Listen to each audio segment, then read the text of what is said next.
the name of our show.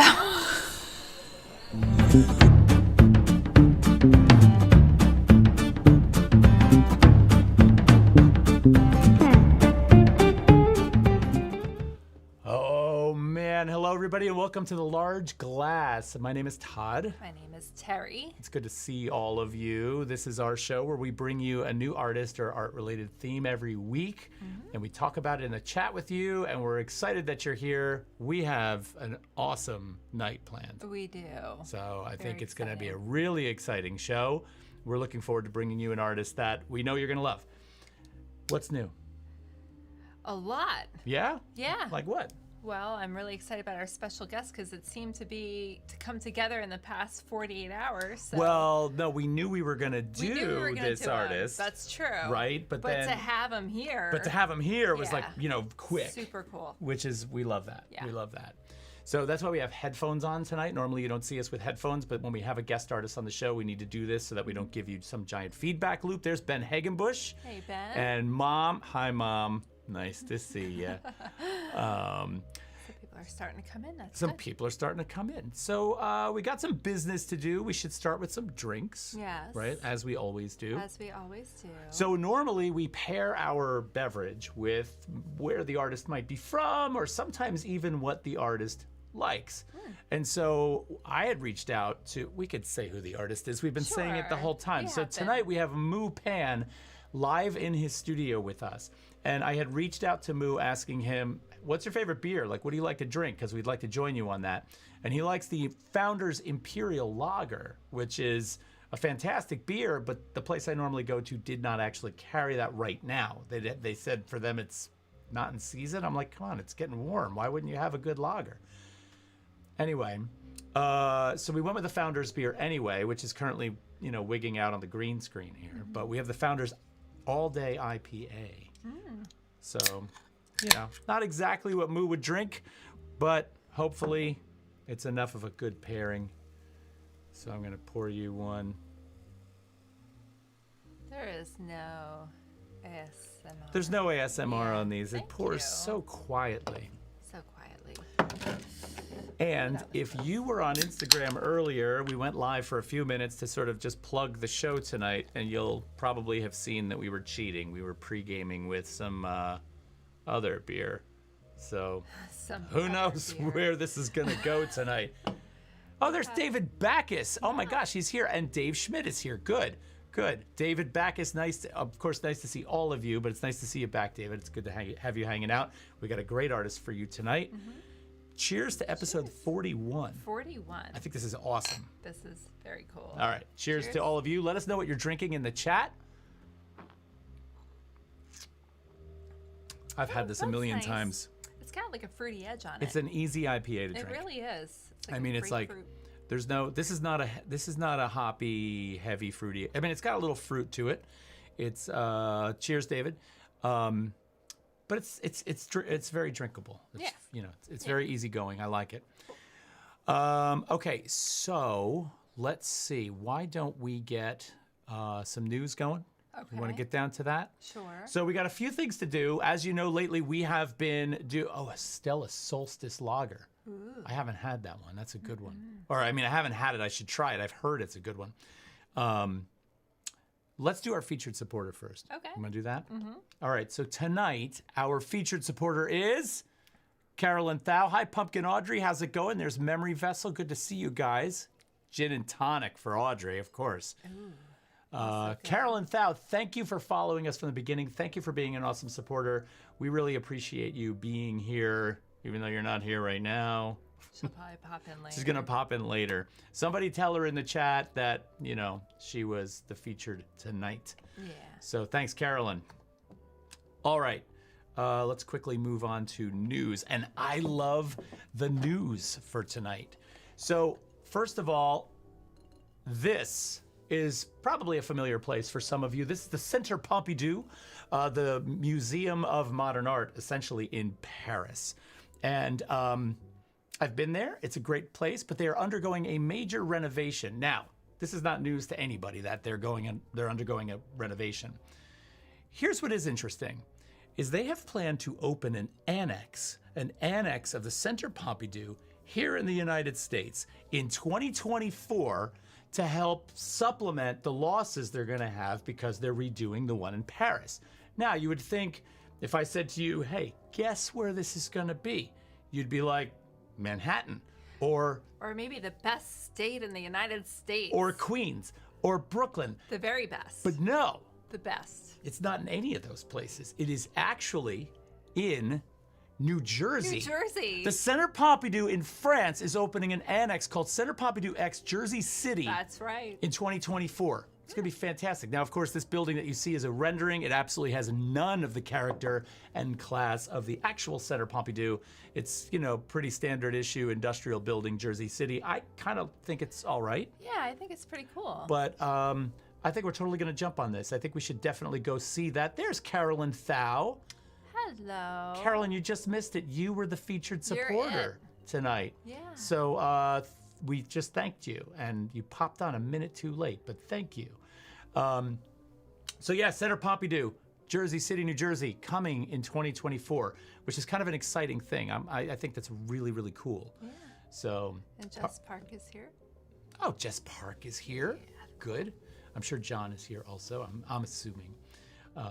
Should we do some birthdays? Yeah, let's do some birthdays. We got a lot of birthdays as usual, so let's fly through these because we kind of want to, we want to get the whole artist thing going here. Yes, we do. All right, so who's first tonight? Well, we'll start with the birthday boy today. This is Frank Lloyd Wright. Today's his birthday? Today is his birthday, June 8th, 1867.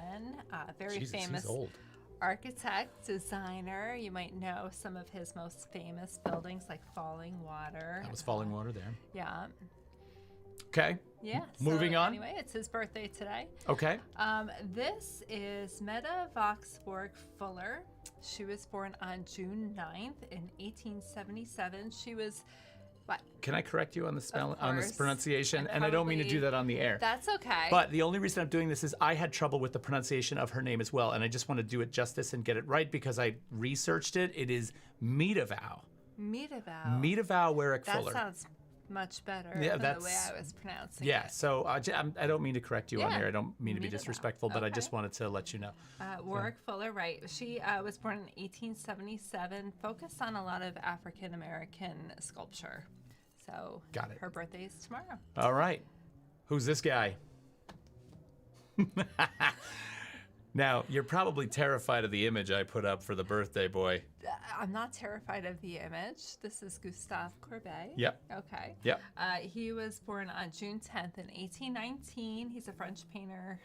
He was known for inspiring the realism movement in 19th century French painting. Yes. Very romantic as well. And for those of you who know Courbet's work, I easily could have gotten kicked off of Twitch permanently by putting up one of his paintings, which if you want to go look it up, look up Gustave Courbet Origin. And check out that. Is that the one where she's lying on her back in the woods, kicking her feet up in the air? Oh, no.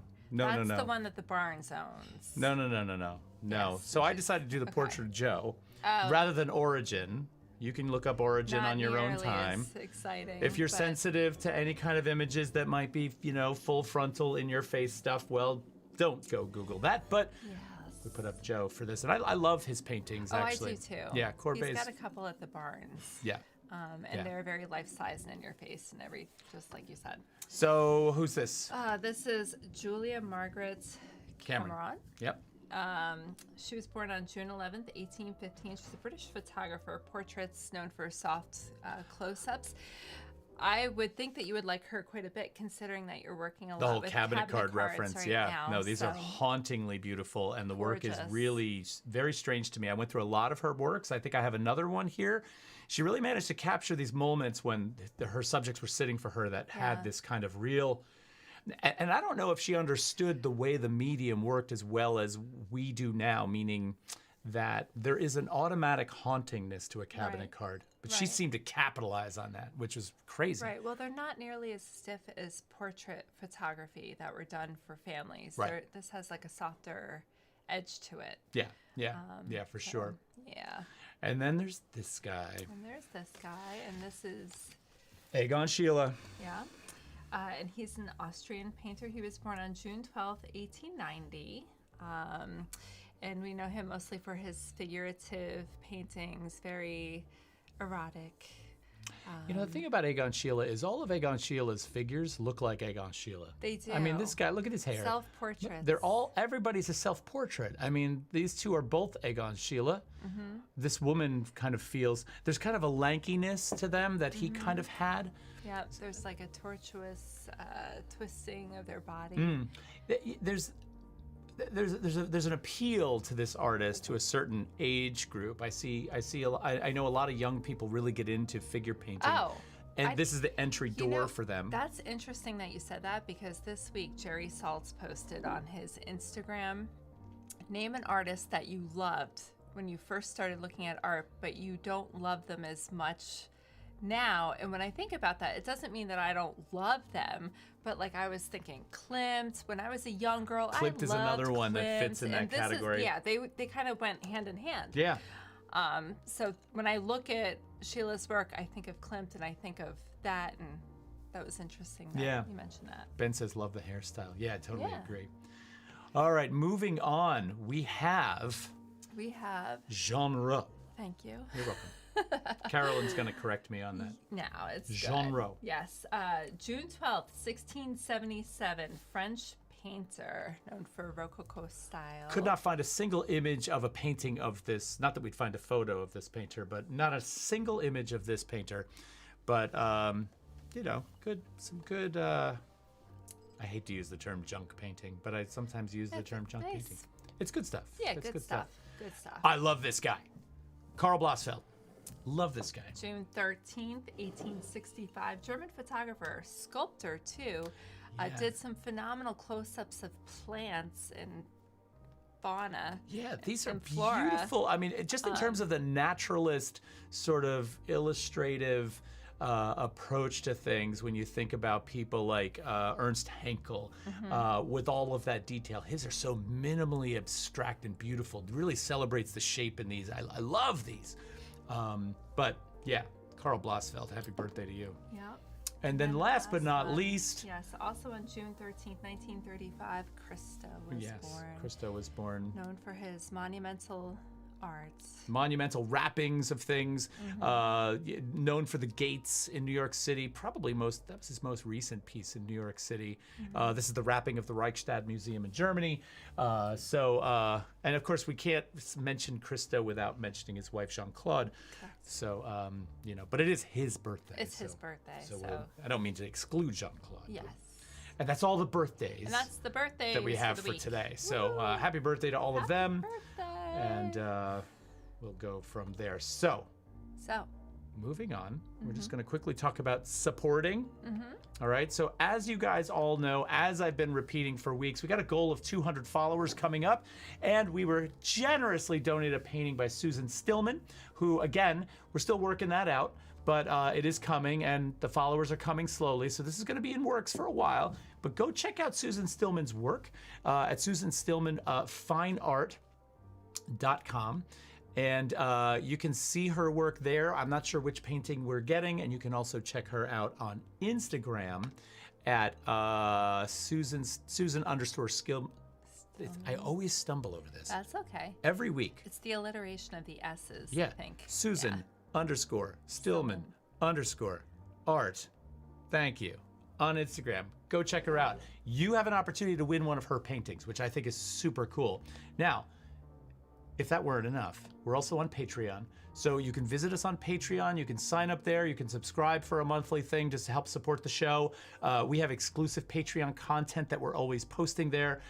We did another posting this week of Who's Your Favorite Artist. So you can always check that out. If you're curious about where to go, the address is on the screen.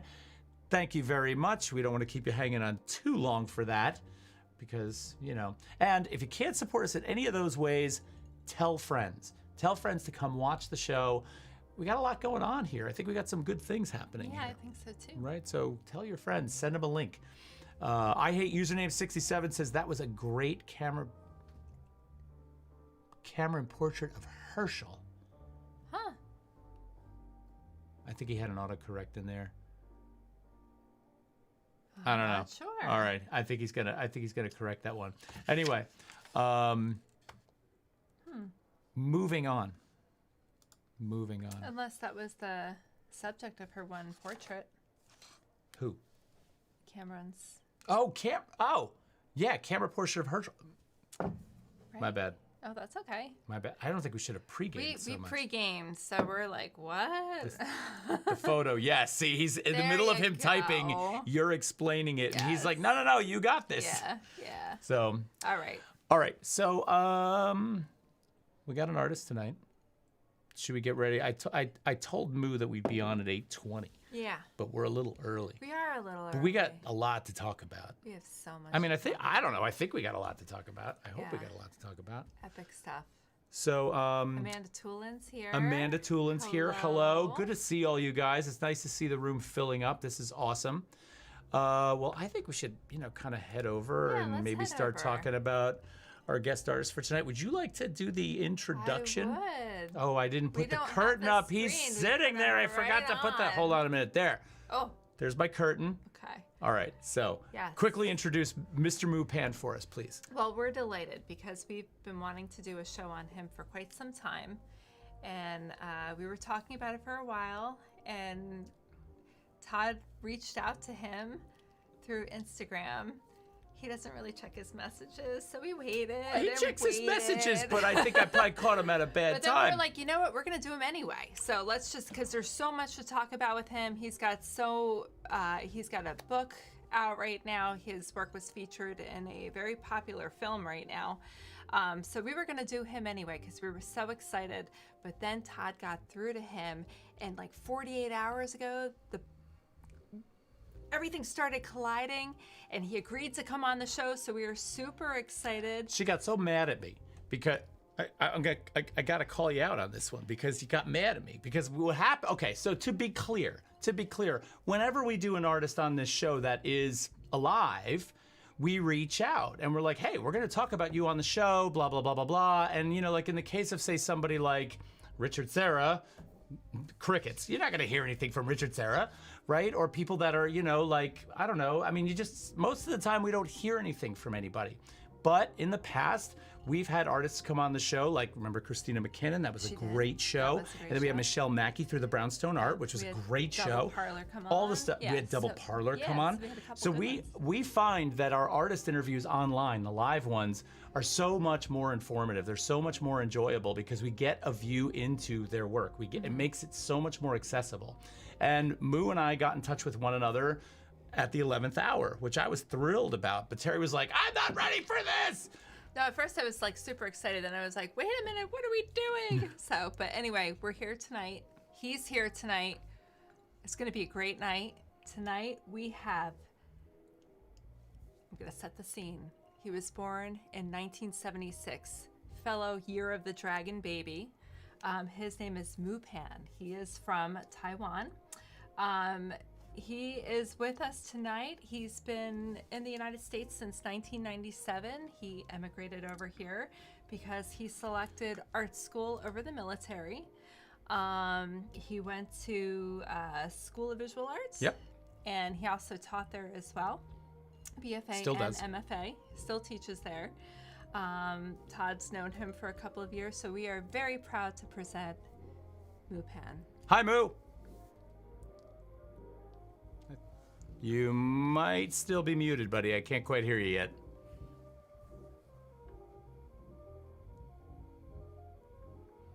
For those of you who have been on Zoom in the past year and a half during this pandemic, we know this, right? We know that the I've encountered this a million times. I'll start talking to somebody and they're like, I can't hear you, Todd. And I'm like, I'm unmuted. I know it. Well, we've done that on the show. We do it on the show all the time. Like I would say 20 out of the 40 episodes were muted for part of it. For a period of time, Terri was always asking me to make sure the sound is on.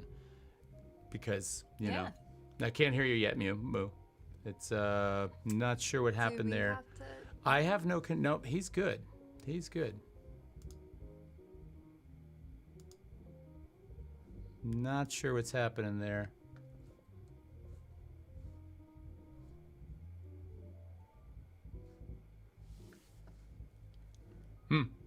All right. Well, don't worry. Don't have we'll give him a few minutes to get on. I think he's probably going to sign off and pop back on. So why don't we start talking about some of his stuff? Yeah, we can and start when he talking gets about some of settled his in, stuff. we can have a conversation. Sure, that sounds good. How about now? Oh, there you There are. you are. There you are. Good to hear you, man. How are you, buddy? I'm good. I'm almost done with. Oh, you're working. Oh. You're working on one. Well, What are you drinking? Oh, there hold on a it minute. goes. I got to refill a little bit here so we can toast. Oh, Oh, he's there it got some is. too. The solid gold, the So, imperial. I don't know why you couldn't find it. It's just Well, in my local supermarket. yeah, the guy in my local liquor store tried to tell me that it was somehow seasonal, and I was like, no, I don't think it's seasonal. So I think he just didn't have it, Yeah, and he felt embarrassed. that could be. So, well, cheers, Moo. It's good to Cheers. see you. Thank you for coming on the show. Cheers. Thank you for having me. Absolutely.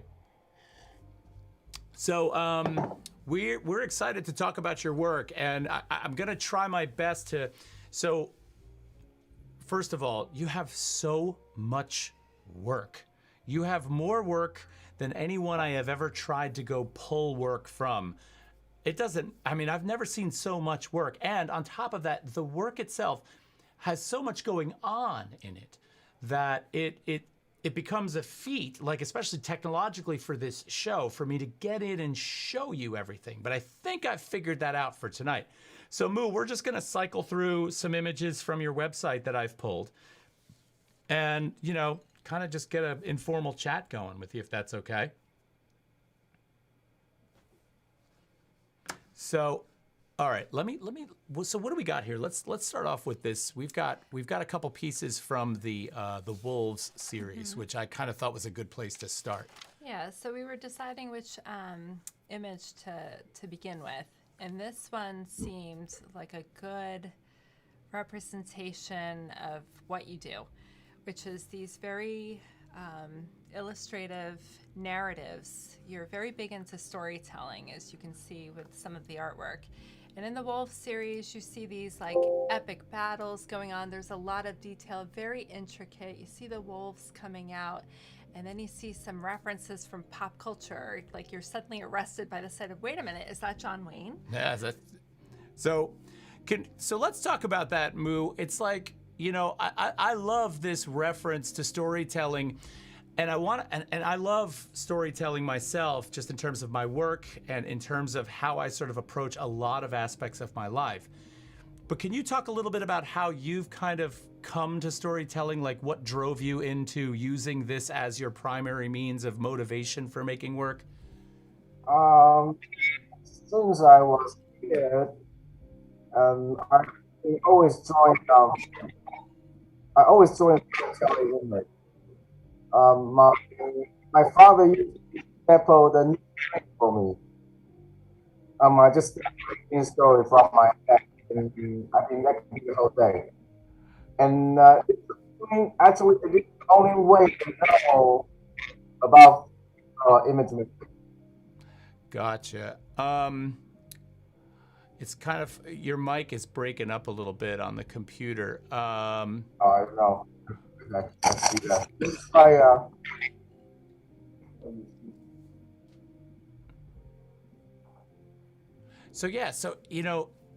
I know that if you didn't quite hear what Moo had said, he had talked, I think, a little bit about his parents recording stories for him as a child. Is that right? Did you mention that in that? No, I didn't. Sorry, I'll give you a chance to get that set up. Let me try to get another camera. Well, while he's working on that, everybody, one of the things that we thought was we were looking at these images earlier, really close up, and one of the things Terri pointed out is how she loves in the upper right corner of this is a mariachi band, and then this wolf just like leaps over the freaking wall, and it's just like, ah! Yeah. And it just like murders it instantly. Well, that's the thing with his images, because there's so much going on. You can really get lost in the detail. And if you're reading as though you were reading a book from left to right, you can kind of see the story unfold. Right. And you can see the charging of the things. It's good. It's good, Moo. Much better, yeah. All right. All right, so sorry about that. Can you go back to that and just repeat that? Okay, yeah. When I was little, my father was taking newsprint paper for me. And usually, my father was and my mom.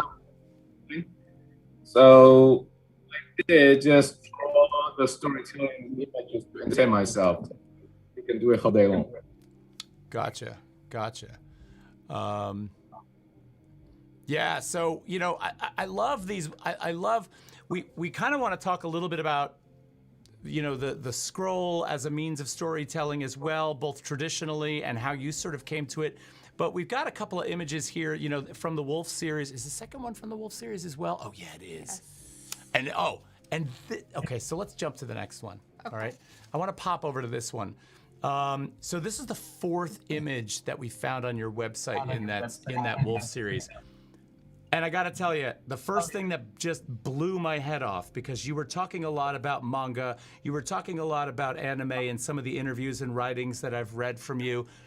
And you know what's in this that just drove me crazy was you got Battle of the Planets in here, man. This was like in the 70s.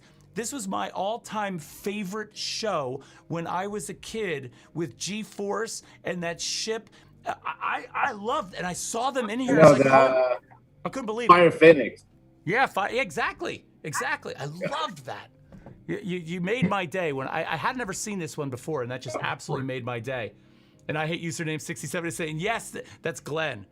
Glenn's saying yes. The G-Force. It was like the best show. We call that gotcha.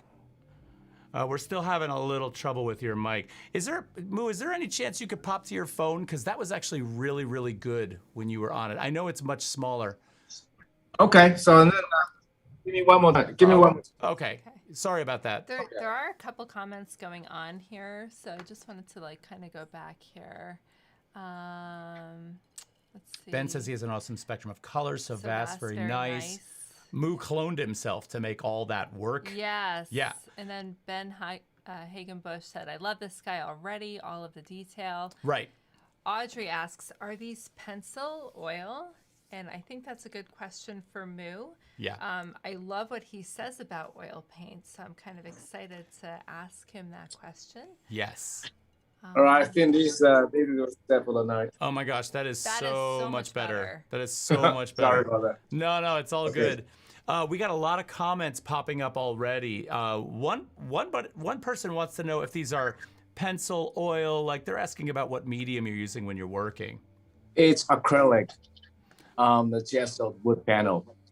Yeah, and these and also I think our users, our viewers really need to know sizes on these, just so they can get an idea of how absolutely massive they are. So I want to just kind of bump in on these so you can kind of get a sense of all that goes into one of these. This series are actually small. They're small? Yeah, but define small. Yeah, they're small. Like what do you mean by small? When you say small, like what's the size here? It's about 18 by 48. Okay. Yeah, inches. 4 feet. I mean, that's a good size too, still, right? But I just, one thing that I love about this, especially being brought back to my childhood with the notion of Battle of the Planets and G-Force, is this other driving thing I had in me as a young kid who loved to draw, was this notion of getting your hands on a roll of paper, getting your hands on a giant sheet of paper, and being able to draw a battle scene, or being able to draw something that had all the information in it at one time, everything. And that's, I think, what I get caught up in these. I mean, did you feel that? I mean, did you get that when you were a kid? Was that like part of your drive? I mean, I'm curious about that as artists, like why we love to do that, why we want to put all of that into one place at once.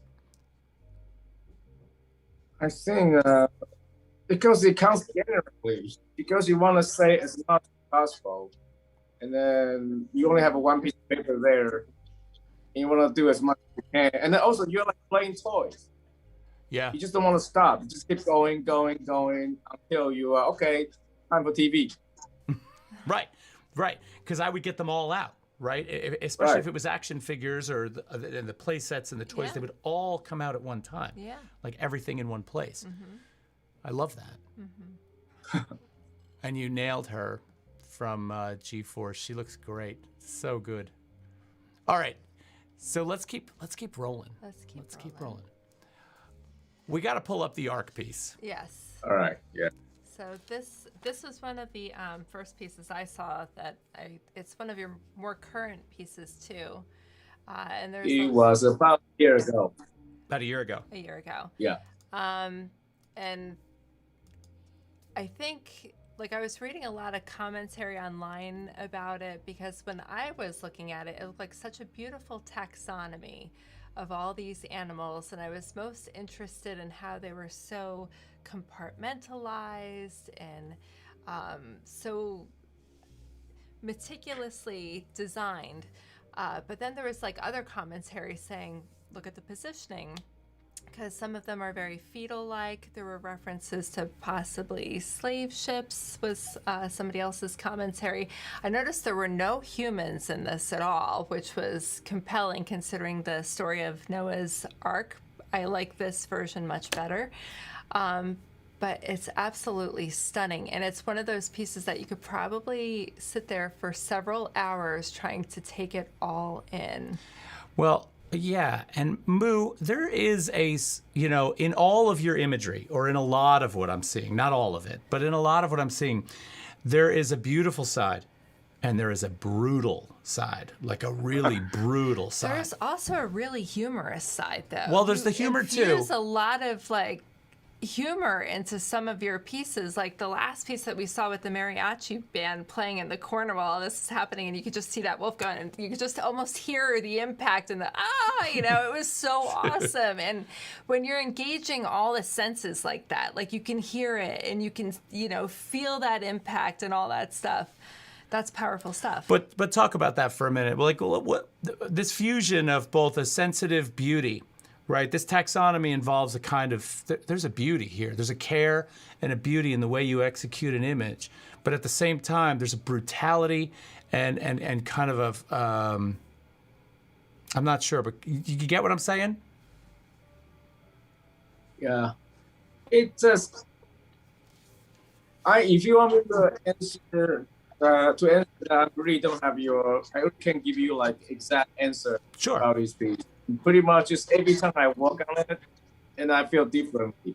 Yes, it has many things, many elements Terri mentioned, especially this is inspired by the diagram of slavery, and plus some history and also my personal feeling, and I came up with this image. But the most important part is I don't care how people react to that, because if you're not buying, I don't need to listen to you. Right. Mm-hmm. And every image I did is only for myself. And that's, I think, what makes it, I think that's what nails it, right? And then, if people find it upset or people like it, just keep that. I don't care. They can say whatever they want, because no matter what you say, I'm going to do what I want. Right, right. And you should, right? I mean, of course you should. There's some people in the comments that are talking. So I hate username 67 says humans are overrated. Yeah.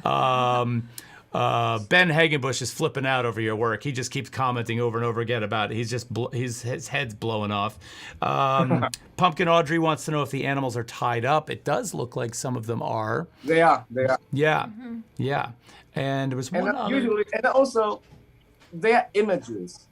They're pictures. So no real animal is harmed. Right. No So- animal was Oh harmed yeah, in the no, making of this absolutely, artwork. of Yeah, course, yeah. of course. I think people with if somebody were to get upset over something like this, I think they're probably having an argument with themselves Oh, yeah, and how they they're feel about probably- things. No, when we were kids, we watched Ben and Jerry. You see animal getting hurt all the time. Mm-hmm. It's just the style of the drawing that makes you feel different. Right, Right. Oh yeah, that's That is true. true. That's true. I mean, I think with a kind of violence in a cartoon, that's expected. That's like part of it. But then we move over to a piece of art, and for some reason, all of a sudden, things change for people, which is kind of an interesting thing. Yeah. But it is. It's an image. It's a picture.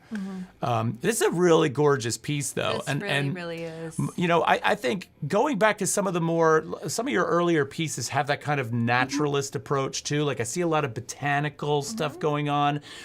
And this reminds me of that on that level, this kind of taxonomy of forms or systems. That actually, the entomology of it is probably what reminded me so much of the taxonomy, because he's got a classification of the butterflies right there, and that to me automatically put me right into the beautiful pinnings And of the butterflies drawers and of the drawers objects. and the gorgeous display. Yeah. That's It's almost as if the animals were more carefully selected than they would have been on Noah's Ark. Do you know what I mean? They're so perfectly selected and so perfectly displayed. Yeah, no, definitely. And a Pumpkin Audrey says, wow, Moo is the best. Memory Vessel says, love the texture and repetitive forms. Yeah, I mean, you can't. I mean, Moo, when I was a kid, my great-grandmother gave me this little box of all these tiny little drawers. It was made of paper. And inside of each drawer was a little plastic animal. And that was this object in my life that sort of set the stage for me falling in love with these kind of taxonomical systems. And to this day, I keep it in a cabinet as kind of like it's like a little shrine to that. And when I see something like this, it goes right back to that fascination I had as a child with opening every drawer and finding every possible, it was so good. Yeah. So let's see. Let's cruise on here. So let's talk about scrolls, because I've got a long one up here, and I'm curious about how the scroll and the history of the scroll plays out in your work. Because I like to start working from one point and start just from out of the blue, and then keep working to the other side. Usually from left to right, because I'm right-handed. And then when I work, I don't plan things out a little bit, just have a layout, and then I don't forget. I just draw as I go. Oh, so this actually unfolds in the way you draw it from left to right. Okay. Right. Oh. Huh. Do you know so you don't know the outcome as you're drawing along? It just kind of happens? Nope, just keep doing it. Wow. If I know, I Huh. I love that. I absolutely love that, because you can kind of, now when we approach this, we can kind of look for the cues that sort of pushed the next little bit of imagery, as it rolls on, right? I mean, I love the pigs spilling out of this incision in this piece. Is that too much if I do commercial like this? Yeah, we should. So Moo has, I think I overblew the microphone. Moo has a new book out called American Fried Rice. He's holding it up right now. The Art of Mupan. And it's a beautiful book. So you can go on Amazon and you can just look up American Fried Rice, and it's right there. It's a hardcover book. Isn't it like $19? It's a good price. Yeah. It's original price is $65, but I don't know how I become that price. Oh, well, maybe I'm wrong, but look it up. Yeah. And it's definitely worth having, because then you're going to get a first-hand, one-on-one, nice close encounter with all of this. Well, it's interesting that it does unfold. Going back to the artwork, how it's almost, because it's a narrative and we're going through it, and it's almost like this conversational piece. It's telling us a story, but in the same time, you're having a dialogue with your piece because you don't know what the outcome is. So it's almost like you're taking visual cues from what you're doing, and there's this reciprocal thing between what's coming out and what you're putting into it. So there's like, it's a very deep dialogue, and then it presents a story to us too. Right. And I've done I haven't done a ton of research. I'm certainly no scholar on Chinese scrolls, but I like the idea of they're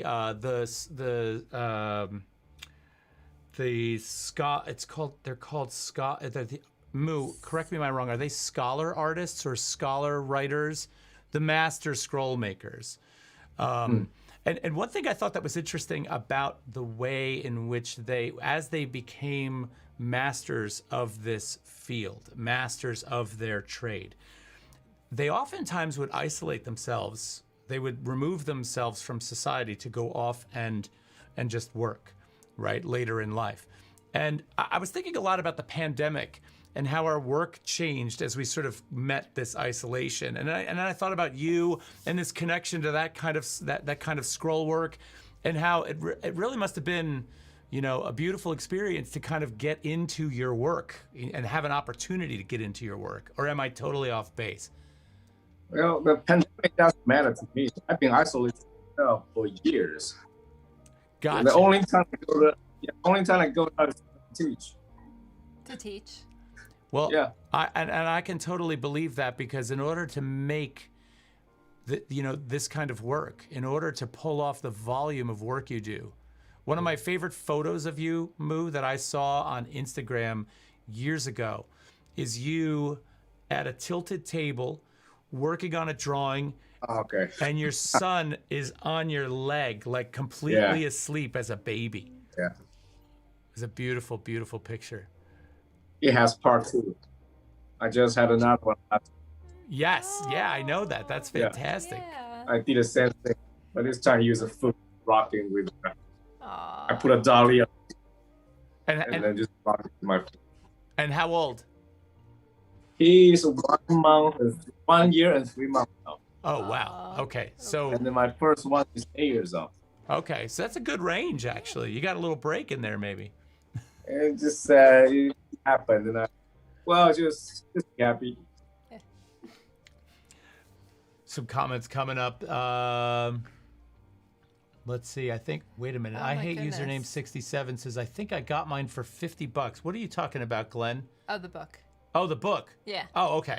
Oh, so I might have been way off on the price of that Yeah, book. I think so. All right, scratch that. I Scratch that. totally am way off on that. It's worth getting. Get the book. Get the book. Yeah. Let's see. Ben Hagenbush says this. The nightmare themes. Absolutely love this one. He says it kind of reminds you of the ancient fantasy painting themes. Well, that's kind of an Okay. interesting comment. Yeah. Pumpkin Audrey wants to know, how long does it take you to usually finish a piece, particularly like a scroll like this, something that's longer? That one I did it with just watercolor on paper, and that time I was much young. I was just 10 years ago, and I didn't have much going on. It took me 3 weeks. Oh. Now, AVPs, it basically will take me at least month and a half. Month and a half. Month and a half, yeah. Do you Yeah, have? and look at the one behind. Yeah. What were you gonna ask? This one took me almost 2 months because things happen. Oh, Can you turn okay. it? Can you turn it a little bit more? I can move my my camera here. Oh wow. Oh my God. Oh, that's That's gorgeous. Holy cow. Oh, Moo, that is absolutely beautiful. I'm planning to finish this tomorrow. Oh wow. Wow. Now, do you work on multiple pieces at a time, or do No. you focus on one? One at a time. One at a time. Because I don't know what's gonna happen. I just keep doing, so I don't want to get distracted. Mm-hmm. Wow, that is gorgeous. Thank you for that. Thank you. Yeah. Thank you. So we're just going to cruise through a couple of other pieces. I do like zooming in on these. I do like kind of giving a quick little. Well, there's so much to see. I mean, on some level, okay, like let's just talk about this from like, A general overview. well, in my interest in storytelling, right? When I come to a piece like this, And or this is from The Shit Myth of China. That was a series he did in 2010. I love the titles too. There's so much humor going on in your work. It's like, I just love it. well, Dino Asshole is one of my favorite. Oh, that's also a very good series. Yeah, it's a great, and we have some from that series. Yeah. But Moo, when I come to these, right, and I see an image, whether it's a long piece or whether it's more of a a more traditional size painting piece, and I see everything that's going on in here, and I sometimes my eye wants to play the game of the Renaissance painting cues, where I'm led, through the piece, through visual cues. But overall, there's a part of me that does not want to spend the time to decipher every single little piece, because the overall presentation of everything and the elements gives me hints at what's going on. Like I piece together a story in a kind of more a generalized way rather than a specific way. And then over time, I think coming back to it, like I feel like these are the types of pieces I would want to have in my space for months or years, so that at first glance, like encountering this in a museum would be hard for me. And here's why. Because I'd spend 20 minutes, a half an hour with this, where a lot of people just walk right by, right? And at first glance, I'd be like, okay, you know, I love the spirit of this. I love some of the elements of this. I'm starting to put it together. I pull out little bits and pieces, but then I think over the course of months, I would learn more and more and more and more. The story would begin to sort of evolve for me. Well, even when you isolate smaller portions of each image, it becomes a separate little narrative too. Like there's different things going on throughout the imagery that serve as their own miniature stories that lend to the greater whole too. So that's part of the reason why I feel like you could spend a lifetime with it. It's like Hieronymus Bosch, where you look at the Garden of Earthly Delights. Well, we had to bring that up because Moo did his own version of that one. Yep. So that's exactly what it is. So we got a few other ones here from. This is from the History of China. Yep. And I'm in love with this. I got to get in on this one so that everybody can kind of just take a look around through here. You want to talk about this one a little bit? I love this sort of loose handling of the bodies with the linear pencil and then this more developed kind of face. Yeah. It really creates this kind of strange, haunting kind of image. These are the characters from the Chinese classic, all of March. 108 characters. 108 characters. And the whole series is about 10 years ago. 10 years ago. I thought differently, and my political view was different towards the conflict between Taiwan and China. Because myself, I identify myself as Chinese, and I don't argue with anybody anymore because the ideology is going crazy now, and there's no right or wrong. So I stay away from that. And even for my work, I do less and less with the subject about politics. So, but that series is all about my resentment toward the what's going on that time. Gotcha. Yeah. No, I can see that. And I like the way some of the people present themselves. You know, you've got people that are sort of conversing off in the background, like they're having conversations about this. Others are much more fierce, like this guy in the middle with his tongue sticking out. A couple of the comments, Amanda Tulin says, I like the washes and the subtle shifts of ground. I wanted to talk to you a little bit about space, actually, on Amanda's comment.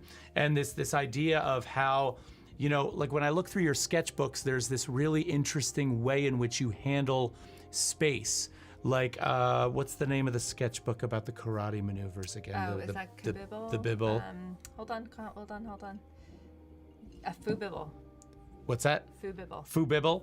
So in some of these moves, there's like I this. think I got a typo. I spelled it wrong. Kung Fu Bible. It is Bible. Okay. We thought maybe you were doing a little tongue-in-cheek fun thing with that. I'm mispronouncing it because that's what I do. I excel at mispronouncing stuff. So No. It's good.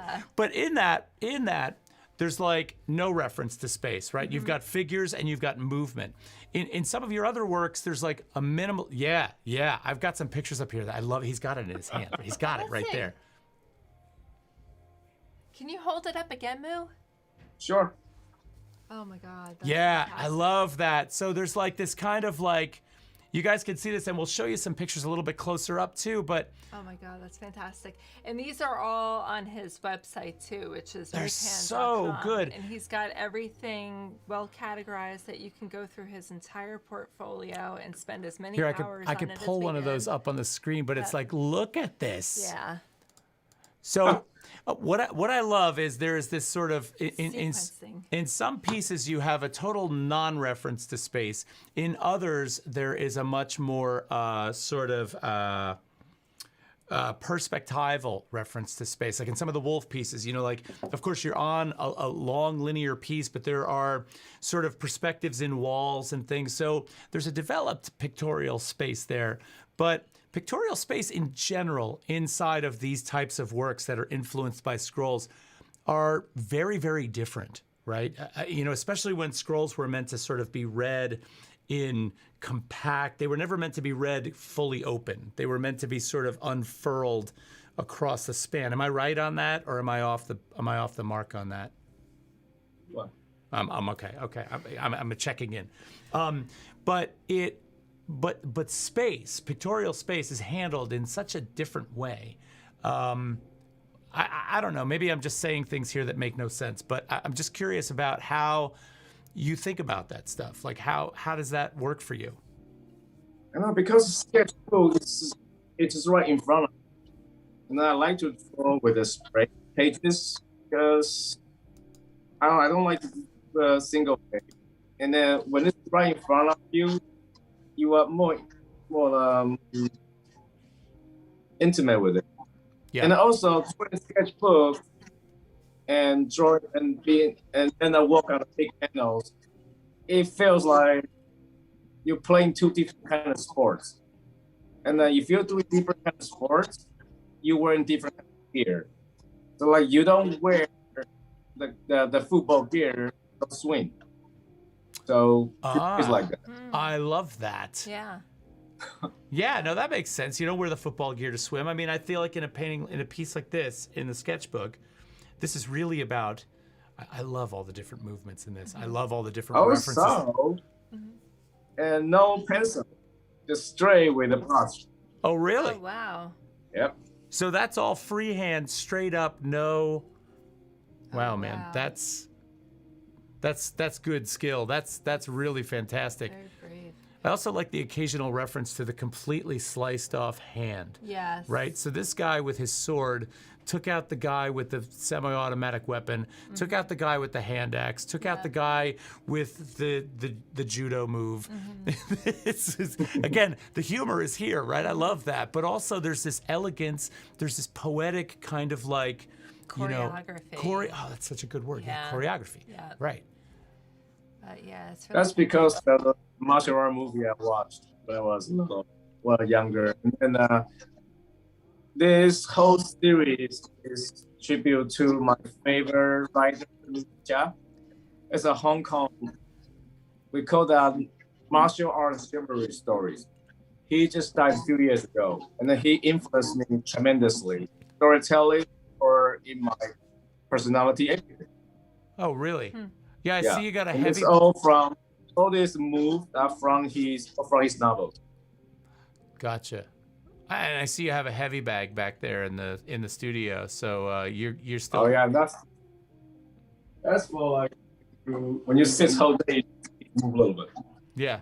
No, I like that. I actually could use one of those. I'm a little saggy. I need to fight. yes. Yeah, but these are great. I love these so much. We're gonna come back to those. I just want to. we actually went through the sketchbooks quite a bit, so we've isolated some of the pictures to kind of talk about, but we'll keep moving here. Yeah, we're going slow. I'm We are worried going that slow. we're We've got, coming like, up on 2 more 8:53. I'm like, oh my God, we gotta like. Okay. So Mu, in terms of the writing element in this, in terms of some of the text that the characters that you're putting into this, I'm not able to read the language, but what are you referencing in some of these? They are the poems I wrote, and they are very sarcastic and offensive, just to entertain. That's perfect. I kind of wish I had a translation because I think that would make it really awesome. Wow. These are beautiful. They are gorgeous. There is, I'm going to totally butcher this, but I had seen a scroll piece where there was this beautiful emaciated horse. But also, that was a different time though. Anything I say back then, I can't say it now, and because the PC culture is crazy now. Yeah, yeah. No, I know. So you're probably in good shape because no one can really read what you've written, or not many people can read what you've written. Otherwise, I always kind of fear that with some of my old work that it might resurface somewhere. Yes. But this is such a gorgeous piece. I love this. It is a gorgeous piece. So let's keep cruising on. So I was talking botanicals before, and I threw this one in. It's very different from some of the others, but I like the verticality of it. I love the way you treat the botanicals in this, and the transparencies and the washes. It's just a beautiful, beautiful work. The narrative is a little bit different too, because it's almost like you are reading. I'm looking at it top to bottom. I think the size, because we're gonna get to that. Yeah, I hate username 67. Yeah, 67. We're definitely going to answer that. And Sam Tippett, thanks for the follow. Good to see you. It's nice to see you here. So that question will come. There's a really good question in the chat, Moo, that somebody wants to know, but we will get to that.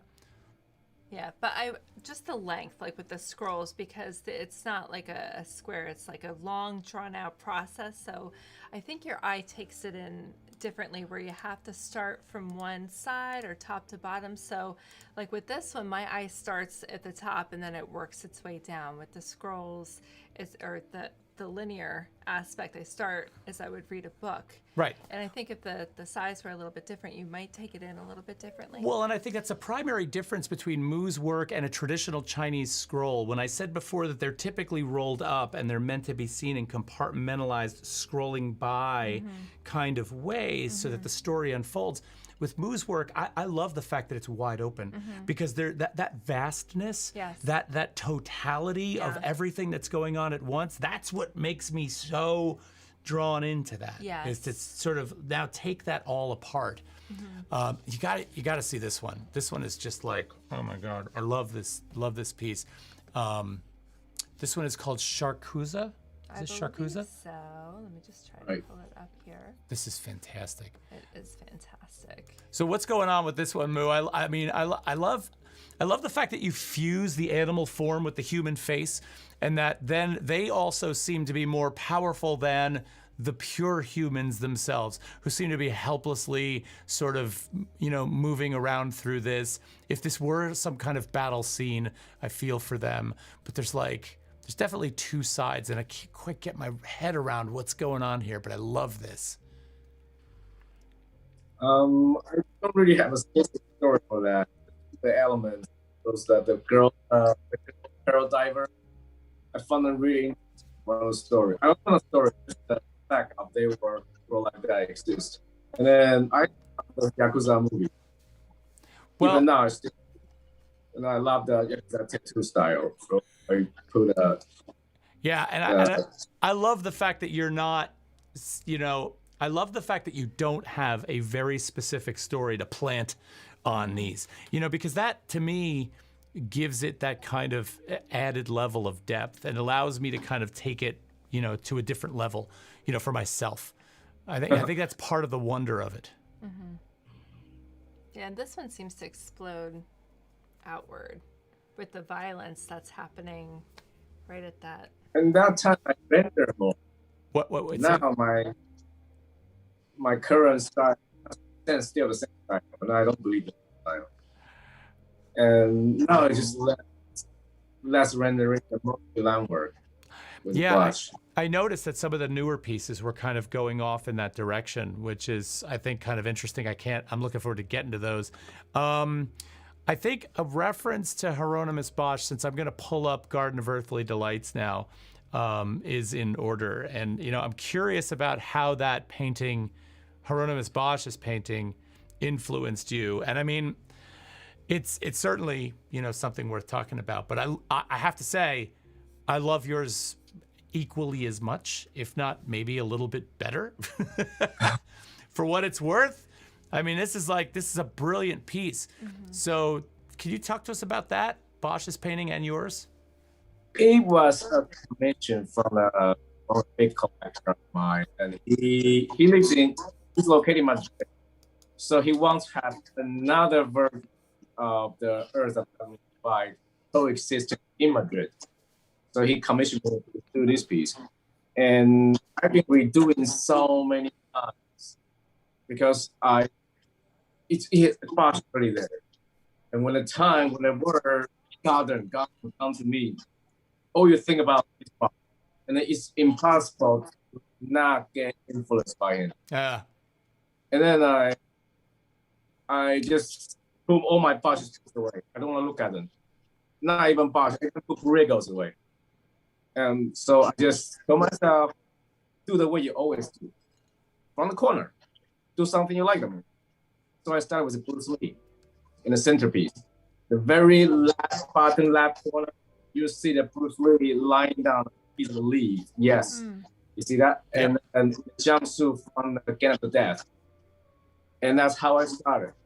And then I think of, okay, and I want to draw my turtle. I want to draw the fish people I always do. And then it goes on and on. So it was born out of that one quarter and grew out of that. Yeah, I like that idea that you took the Bruegels and you took the Bosch and you just, you kind of like put them away and kind of like left this to your own. And it would be, at least for me, really difficult if somebody asked me to do that, to not, get too directly referential. There's some questions going by. I don't want to ignore our chat. So Memory Vessel asked, how did 2020 and stay at home affect your subject matter? And we haven't gotten to some of the later stuff, Memory Vessel, but that might be evident because I think the work did change quite a bit. And then let's see. We've got going on. Hold on a second. I missed one other thing. Jess Park says it's nice to be able to look at all the layers and details without worrying about trying to figure it out. Mm-hmm. Yeah, I think Moo would definitely agree with that, right? That's part of what we love about the work. I mean, not to mention that even Bosch's painting has been deciphered over and over and over again for hundreds of years. For hundreds of years, yes. I'm just scrolling through here so we can see. Yep. I mean, and each couple of figures represents its own narrative, so you really could spend a very long time with this. I love this sheep that's sitting here drinking a cup of blood in the middle of these lions. He's so smart. He's just like, I've got this. Yeah. And I can't remember the panels of which one's the underworld and which one's the heavens. I believe the center panel in Bosch's was the heavens. I love the indulgence. I love this giant feast taking place around this elliptical table and how everyone's just kind of eating each other. I mean, it is fantastic. There's so many different... There are some pop culture references too. I believe that's Louis Armstrong. It's all pop culture. Yeah, oh yeah, no, it definitely is. There's Louis Armstrong. Robert E. Lee next to Louis Armstrong. Yes. I'm like, and he was holding the trumpet to his head. Yes. Blasting his ears out. As he should be. I'm looking to see who else is in here. I forgot to point. I think that's Jesus. Is Elvis? Elvis John Wayne. Wait, where's Elvis? Oh yeah, I see him up It's there. sitting next to John Wayne. Yeah, John Wayne and Elvis, and John Wayne and Elvis were actually in the first two images that we showed earlier. So in this, we've got John Wayne riding on this bull, and in this second image, we've got Elvis spread eagle on the spread eagle. Yeah, which is just fantastic. But back to Garden of Earthly Delights for a second. My God, this is just endless. I mean, Moo, we could sit with this painting alone for like a full session and just talk about this one by itself. Yeah. But just from an underworld standpoint, look at this flayed, like sinewy creature with these humans just pouring out of it. And then these hyenas are just devouring them as they fall to the earth. My goodness. What a fucked up scene. Sorry, I didn't mean to swear on the air, but that is fantastic. And then you get down one layer. Look at this. You get down one layer, right? And it's almost like the Tower of Babel, right? In each of its layers. And here are these people like buried in the ground. The worms are coming out of the ground. Man. And then at the bottom, the pigs are in the blood. This is really fantastic. God, dude, you're awesome. This is unreal.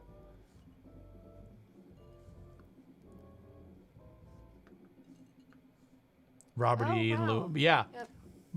Pumpkin Audrey noticed that with the Robert E. Lee and the Louis Armstrong and the giant red bird at the bar. Yeah, exactly.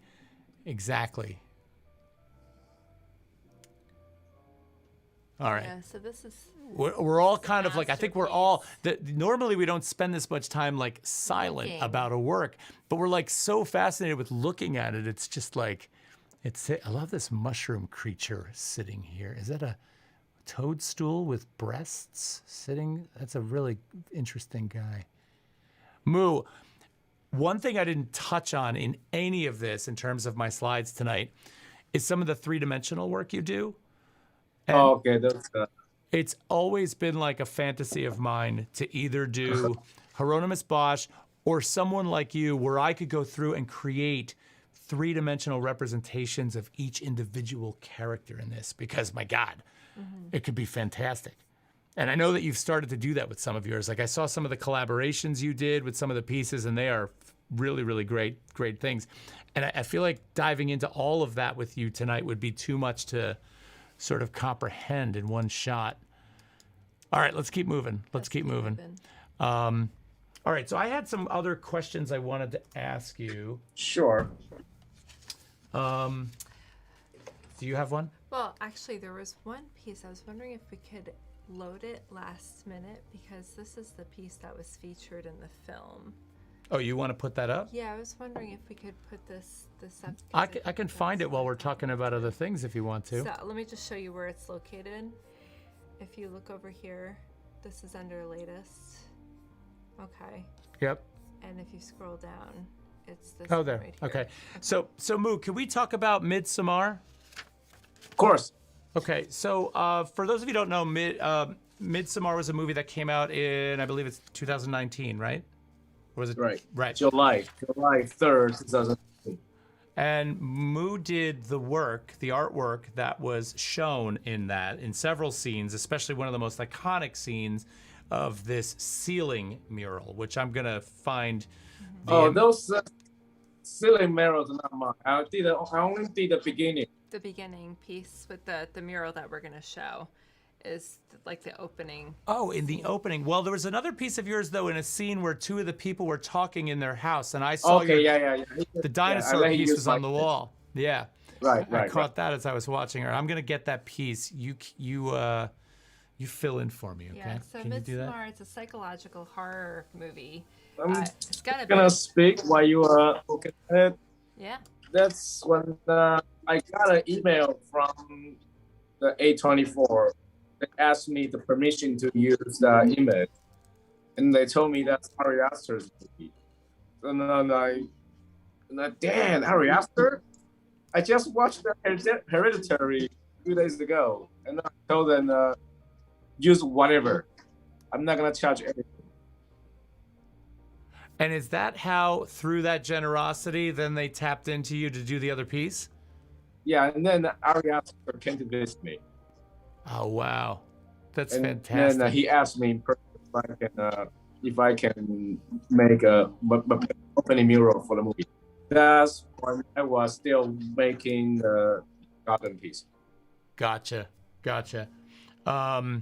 So for those of you who have not ever seen the trailer for Midsommar, it is a psychological horror that takes place in the U.S., but mainly in Sweden, where this festival, which has some really, I haven't seen it yet. As a matter of fact, I'm gonna watch it this week after doing this whole thing. It's on Prime. Is it on Prime? Yeah. All right. It's on Prime. It looks frightening, like really, really psychologically. After the kids go to bed, I'm gonna definitely be putting that one on because I think even I'm gonna have trouble with this one, but I'll do my best.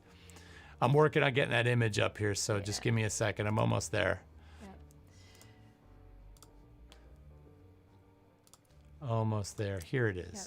So let's pop that into what we've got here. Here we go. Right, this one. Yes. This one's beautiful. So we see this in the beginning, you said? Right. The first 3 seconds of the movie. It's very different from what we're typically seeing from you. Right, because it's an illustration. Yeah. And did they kind of, how did they, I mean, obviously with an illustration, and I don't think a lot of our viewers understand how an illustrator works with a client to sort of arrive at an image. But were there a lot of iterations on this? Was it a once and done sort of thing? Like, how did it go?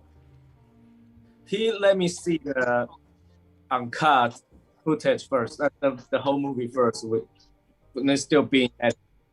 And then to get a character and to get a story. And then he basically told me he wants the image in 5 parts, which tell the entire story. And then he gave me the style sheet. He introduced me to this Swedish poker style. And he like all the costume, clothes, the tree, the way to draw the tree, and the pattern, everything has to follow the style. Got it. Yeah, no, and I like that. I like how you're able to adapt so quickly to that because, you know, like these figures are certainly very different from your own, and they do a really good job of, and I haven't seen the movie, so I can't say this for sure, but they sort of mask the underlying kind of diabolical nature. Well, when I was reading about this particular piece and watching some of what others were saying, there's a lot of spoiler alerts in this particular piece. Right.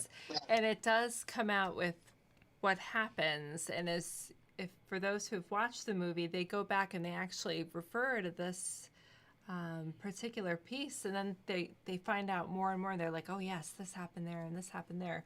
The symbolism was very interesting to me, too, because they were talking about how, you know, the skull can equal death and it can equal the moon and the sun can equal, you know, life. And they were talking about all these different references. Was it difficult for you to take so much direction for the piece? Because normally you let your imagination just run. Not that hard because I was trained to be an illustrator. Okay. The reason I didn't want to do it is so different from the way I know about illustration anymore. Mm-hmm. But also, I'm interested in this project and I want to make it. Many people contact, they want to buy the original painting of this, but I gave it to the Augusta already. Oh, that's fantastic. I know you did a print of this. There was a limited edition print I did, that came out. Yeah. Yeah, I think I tapped into that a day too late, and because that was gone. Like the second that hit the shelf, that was gone.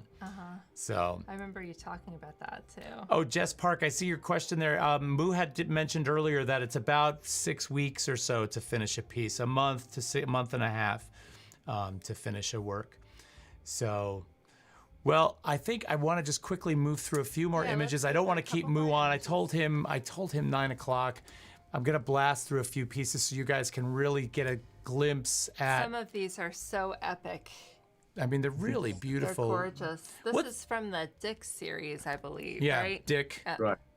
Yeah, and that's great. I love the references to both American history and pop culture and, you know, the play on words and the sense of humor and going back to Moby Dick and all that stuff. I just love that. But don't forget, because as a kid who wants to do a thing like this, there's a kind of, you know, there's a need for violence, there's a need for humor, there's a need for vulgarity. Yeah. Like we love that stuff, right? That's just part of it, and that's kind of like where I would come from with this. Is, you know, it's kind of like Dick. You know, it'd be like, you know, just one of those things that just kind of, you know, adds to the whole piece. So there's Bruce Lee hanging out in there. Lee. Yep, it makes several my appearances. bro. Yes. I'm so loyal to him. Mm-hmm. Feel thin. Oh. Oh, wait. And then this one. I wanted to actually, this was one we were thinking about putting first. Yes. Because this one just has, it's got it all in there, right? It's got King Kong. It's got a Star Wars ATST in it. It's got superheroes. It's got Thor.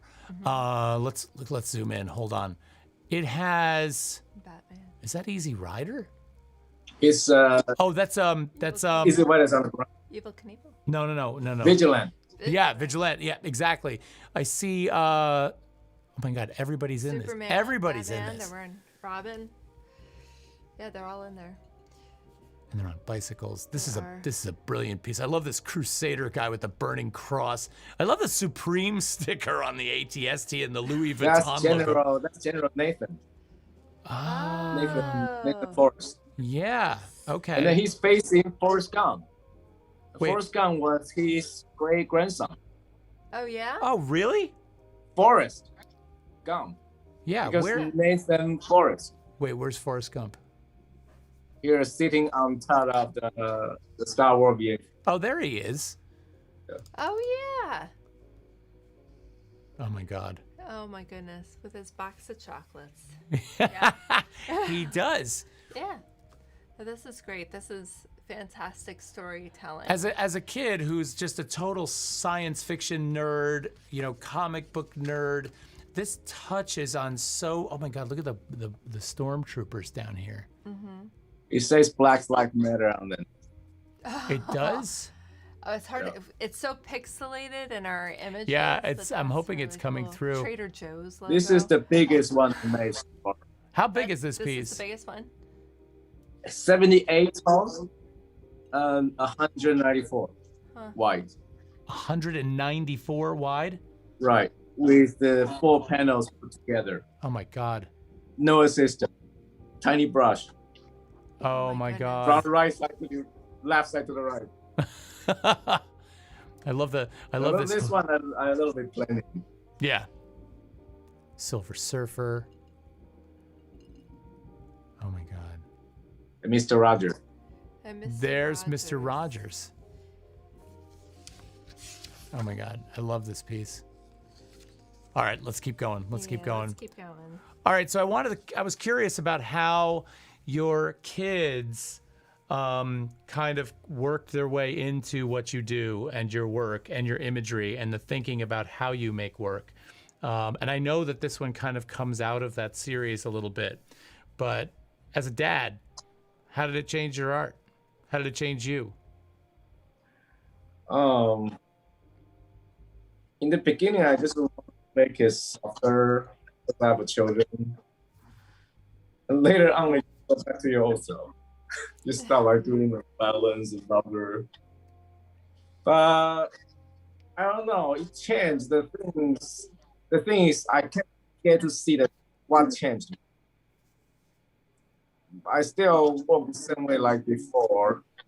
Maybe my sensitivity changed. I stopped paying attention on something I never had. And I don't know, I think about confidence more. That's for sure. Yeah, I like And that. I become more quiet because I have children. Yeah. Yeah, I could see that. How old is your oldest is 8, right? 8, yeah. Yeah. Yeah, there's some good comments coming in too. John Park is here. He says, hi, was caught up at work, joining only now. Jess Park has told me how incredible this work is. We'll watch and rerun over the weekend. Pumpkin Audrey says, Nathan Bedford Forrest. Right, Ben Nathan Bedford Forrest. Right. And Ben is pointing out he saw He-Man in there. Okay. Pumpkin Audrey wants to know if you have any shows coming up. Are there any exhibitions coming? I have an exhibition regularly with my gallery in Paris every other year. So this October, I'm having a solo, but with very small amount of work because one painting equal other people's 50 paintings. Yeah. And Understandably. next year, I will have a show with Hashimoto Contemporary in Lower East Side. Oh, nice. Okay. First time working with him, so we'll see.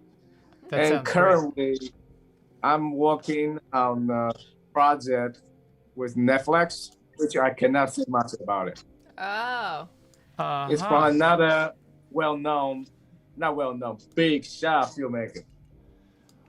Oh, and now you got me Okay. curious, Moo. Okay, now we're rich. I'm like, okay, all right, you don't have to say And anything. you can follow Moo's Instagram to keep abreast of that, because I'm sure if once it comes out, Yeah. you're gonna let Of more course, details but out. I don't go there much though. We When Yeah, it comes out, when we know. I tell him to talk about it, I will definitely. Okay. Okay. And we forgot Glenn's question about, all right, so Glenn wants Sure. to know your favorite movie and movie poster and the influences those sorts of things had on your work. I don't have a favorite movie. I have some movie I watched so many times. You'll laugh.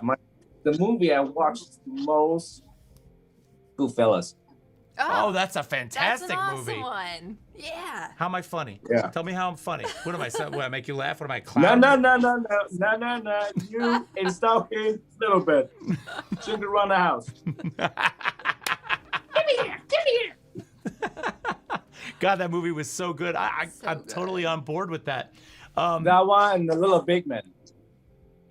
Wait, what? Little Big Men? Little Big Man. Oh, Little Big Man. Dustin Hoffman. Yeah. No.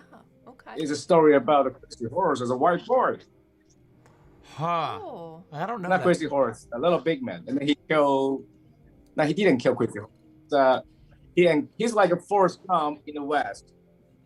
He's a white boy. His family got killed, and then he got adopted by Cheyenne people.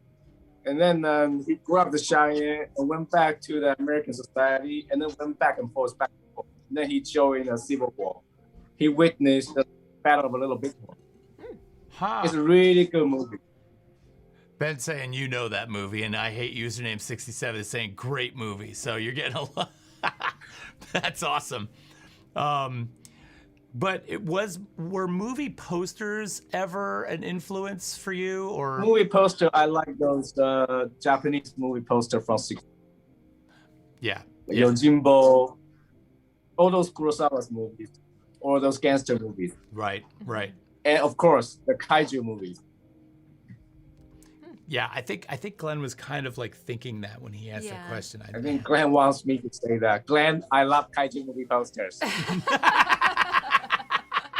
There, perfect.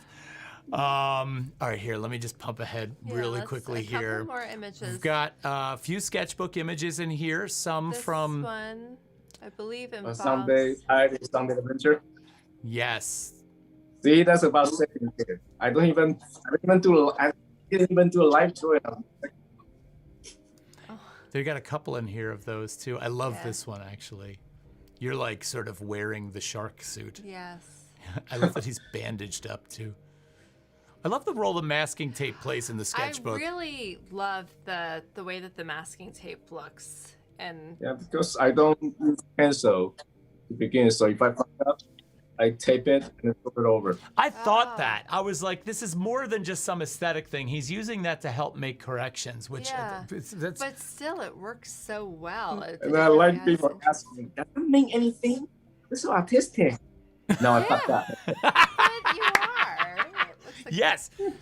Well, and it kind of mimics it because the shark has a bandage over here, and it's like you're bandaging your artwork, and See, That's a doctor. and the person who's asking that question about, so what does the tape mean? And then he says, no, I fucked up. I can't. I would love to see that person's face just totally go like deflated, just be like, because I think that's brilliant. yeah. All right, here's another one. There's another one. This is another one I love. This is another from the Kung Fu Bible. Yeah, but this guy is like sort of the drunken master now. He's got the beer I like the collaged ones in there. that have the collage elements because you're cutting off collaged heads in some of them, and there's blood, and then there's a woman, and the other one that you've taped up, and there's some erotic stuff going on. So I like the integration and the humor that you use with collage as well. Right. And really here's adds to one. the narrative. Here's one with a lot of tape, but I love this guy with this This is big old awesome. branch sticking out, and Oh, everybody's and just this like, is ah. from the series about him, right? This is let me just go back here. We got Ben Hagenbush in the chat quoting Goodfellas. He's like, Vinny, don't put too many onions in the sauce. I only put 3. Oh, my computer's frozen. That's okay. Yeah. That's okay. Did you want to talk about this one? Well, this was from the series called Mupan the Great. Mupan the Great. So, and I This believe before I was a father. before you were a A father. father, yeah. Yeah. Yeah. things When the change. time I still before I get both, Yeah, I was gonna say, I noticed your hair's changed a lot. it just change the hair change. Yeah, I know. I think it looks good. I like it. I like it. Mine's Oh, thank you. mine's the opposite. So you got to shave off the sides and keep this really nice tuft on the top. If I did that, I'd have nothing on top. So, it's starting to go quickly. But I love the color in this one. Yeah. I love what's going on in this one. I love the hair. It's really, really. I love how both. I can't get over this sort of combination of beautiful and brutal at the same time. I find myself just deliciously salivating all of the line work, the color, and then I look at what's going on, and I'm like, it's like this push and pull between what's drawing me in and pushing me back. Let's see, what else do we have? We have another wolves piece in here, really quickly. Got a lot of pop culture references. On this one, I just want to come in here and I want to be like, look, we got Mr. T, Michael Jackson, and what's her name from Thriller, right? And then this is what's his name from Teen Wolf on the skateboard getting shot at by Samuel L. Jackson. Jesus is down there with the lamb hanging out. It's just so brilliant. They're so awesome. Yep. What else we got? You got a print coming out soon? The Steady Median hasn't contacted me yet. So I'm planning this year to make art. See how many people gonna get angry. Yeah. Well, I want to like get my rapidly clicking mouse ready for when that hits the stand because it goes so fast. Well, listen, Moo, I don't want to keep you too much longer. I know that I promised. I do want to show one more image really quickly. This is one of my favorites. More epic From- From Dino Asshole. I really just love this piece. I've got a really good resolution copy here. This is just in terms of like everything that's going on like inside of this. These fish people that you love to paint. Such an awesome, beautiful piece. Look at this. Look at this. I don't know how I do that. This one only took me 2 weeks and a half. Wow. What? And it's Yeah. kind of large, 36 inches by 98 inches. Right. Yeah. Right. So we got You see, there's a lot of empty space. Yeah. pumpkin. And then the trick is the dinosaur in the center. It didn't take that much time. Whatever takes time, other small figures. Yeah, sure. No, I can see that. Let's see. Pumpkin Audrey says, Moo, such a pleasure. Thank you. So we're starting to get as soon as somebody hears me say, all right, we got to wrap it up, everybody's just like, yay. They want to thank everybody. They're jumping in.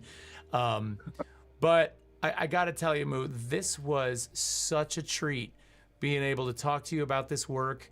You added such a layer to this that we could not have done ourselves. I mean, Thank you. Thank you so much. such a generous person, being able to talk to you. Does anybody have any last questions for Moo before we let him go? Within reason, I don't want the chat to light up like crazy. Let's see. Kurosawa made his own posters, by the way. Angus Ron, one of our watchers, said just bought American fried rice. Yep. Awesome. Ben Hagenbush is saying thank you so much, Moo. They're going to start to scroll up now, but again, we really appreciate having you here. This was really, really fun. So hopefully I will get to see you in the near future at some point now that things are starting to come back online. Are you teaching? Yes, I'm in September. What? Say one more time. I'm sorry. Yeah, this September I'll go back to teach. Okay, good. Well, maybe I'll be able to pop in and see you. Oh, Ken Millington is here. Ken, nice to see you, man. Great show. Thanks, Moo. Super inspiring. Jess Park says same. Jess Park just ordered your book as well. Amanda Toulon says, wow, thanks so much. What a treat. So yeah, everybody's loving it, dude. We really appreciate you having you here. So, all right, we're going to let you go, Moo. Thanks again. Thank you so much. We'll be This talking was to you awesome. soon, all right? Have a good night, buddy. Take care. I'm gonna go have another. Yeah, we're going to also. All right. We'll see you. Cheers. Cheers. All right. Bye. Bye-bye. All right, everybody. So just a couple of quick notes real quick.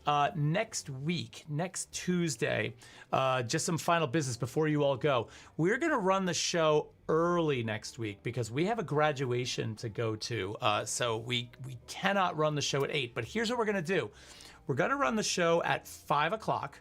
Is that right? 5 o'clock? I think that's right. That's right. So we'll run the show at 5, and then we're going to put it on repeat at 8. So if you can't make the show at 5, and try to if you can, you'll be able to tune in at your normal time at 8 o'clock, but you'll be watching a repeat of what took place at 5. And you could still chat all over again. There's like a chat going on. You'll be able to chat amongst yourselves. Right. Unfortunately, we're not going to be like involved in it, which kind of stinks. Yeah. But, well, I mean, if you can make it at 5, awesome. Now, here's the best part. To make up for that, we had a surprise guest artist in the studio tonight.